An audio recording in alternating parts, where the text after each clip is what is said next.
રાજ્યના કેટલાક વિસ્તારોમાં મોડી રાતથી આવેલા વાતાવરણમાં પલટાઈ ખેડૂતોની ચિંતા વધારી દીધી છે। કચ્છ, સૌરાષ્ટ્ર, ઉત્તર ગુજરાતના કેટલાક જિલ્લાઓમાં રાતથી જ ભારે વરસાદ સાથે કમોસમી વરસાદ ખાબક્યો। ઉત્તર ગુજરાતના તમામ જિલ્લાઓમાં મોડી રાતથી જ વાતાવરણમાં પલટો જોવા મળી રહ્યો છે। મહેસાણા, સાબરકાંઠા, પાટણ, બનાસકાંઠા, થરાદ, વાવ જિલ્લાના કેટલાક વિસ્તારોમાં કમોસમી વરસાદ પડ્યો। ક્યાંક મિની વાવાઝોડાની જેમ જોરદાર પવન ફૂંકાયો। પાટણમાં પણ કંઈક આવી જ સ્થિતિ જોવા મળી। પાટણ શહેર, ચાણસ્મા, રાધનપુરના વિસ્તારોમાં ચૈત્ર માસમાં ચોમાસા જેવો માહોલ જામ્યો। ભારે પવન સાથે ખાબકેલા વરસાદે ખેડૂતોની ચિંતા વધારી દીધી।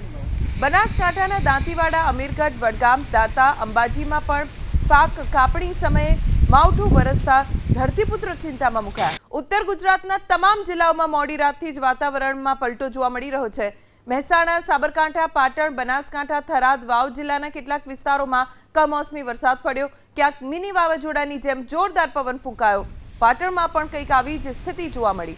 પાટણ શહેર, ચાણસ્મા, રાધનપુરના વિસ્તારોમાં ચૈત્ર માસમાં ચોમાસા જેવો માહોલ જામ્યો।